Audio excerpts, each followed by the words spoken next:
Hello বন্ধুরা, welcome back to my channel. আমি অন্তরা চলে এসেছি তোমাদের সঙ্গে একটা ইউনিক রেসিপি শেয়ার করতে। তার জন্য তোমরা আমার সঙ্গে থাকো, দেখো আমি কি রেসিপি শেয়ার করি। তার জন্য নিয়ে নিয়েছি একটা মাগুর মাছ। মাগুর মাছটা এখনও জ্যান্ত আছে। দেখো তোমরা মাছটা কীভাবে আমার হাজব্যান্ড কাটছে, কারণ আমি এই মাছগুলো কাটতে পারি না, তাই আমি আমার হাজব্যান্ডের সঙ্গে কেটে নিচ্ছি। মাছটা ভালোভাবে কাটা হলে পরিষ্কার করে নিয়েছি এবং এদিকে দিয়ে দিয়েছি কড়াই গরম তেল। তেলটা গরম হতেই মাছগুলোকে আমি হলুদ লবণ মাখিয়ে রেডি করে নিচ্ছি। মাছগুলো আমার রেডি করা হয়ে গেলে এদিকে তেলটা গরমও হয়ে গেছে। এবার কড়াইয়ে একে একে দিয়ে দিচ্ছি মাছগুলোকে খুব সুন্দরভাবে লাল লাল করে ভেজে নিতে হবে।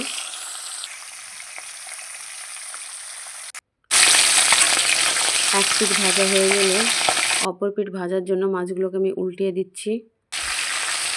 মাছগুলোকে আমি ভালোভাবে লাল লাল করে ভেজে নিয়েছি, ভাজা হয়ে গেল। এবার আমি এগুলো একটা পাত্রে তুলে রাখছি। আর ওই তেলেই আরও অল্প পরিমাণে তেল দিয়ে তাতে আমি একটা গোটা পেঁয়াজ কুচি করে দিয়ে দিয়েছি আর দিচ্ছি কয়েকটা গোটা মশলা। পেঁয়াজটা বাদামি রং করে আমি ভেজে নিয়েছি। আর ওতে দিয়ে দিচ্ছি 1 চা চামচ রসুন ও আদা পেস্ট, দিয়ে দিচ্ছি পেঁয়াজের পেস্ট, দিয়ে দিচ্ছি জিরের পেস্ট। এগুলোকে একটু কষানো হলে দিয়ে দিচ্ছি কয়েকটা কাঁচা মরিচ পেস্ট করে, আর তার উপর দিচ্ছি 1 চামচ লবণ, 1 চামচ হলুদ।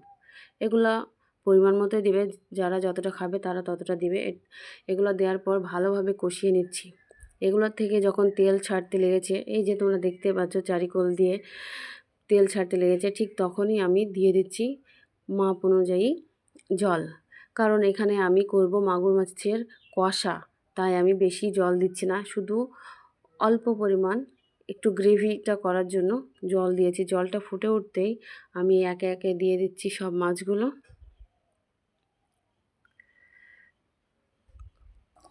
মাছগুলো দেওয়া হলে কিছুক্ষণের জন্য ছেড়ে দিয়ে দিচ্ছি তার উপরে 2টো কাঁচা মরিচ চিরা।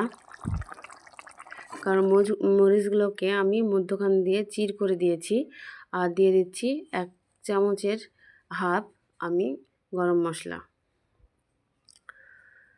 মশলা দেওয়ার পরে আমি একটু এদিক ওদিক করে নাড়াচাড়া করে কিছুক্ষণের জন্য রেখে দিয়ে ঝোলটা কিছুটা মরে গেলে হয়ে যাবে মাগুর মাছের কষা। বন্ধুরা দেখো কেমন হয়েছে আমার মাছের কষা। তোমাদের যদি ভালো লাগে তোমরা আমাকে সাবস্ক্রাইব করো, একটু পাশে থেকো, আমাকে একটু সাপোর্ট করো। সব শেষে দিয়ে দিয়েছি আমি আমার হাজব্যান্ডকে খেতে। তার সঙ্গে আছে একটা কাঁচা মরিচ, 1 ফালি পেঁয়াজ ও একটা লেবু চিরা, আর আছে কলমি শাকের ভর্তা আর কয়েকটা শসার টুকরো।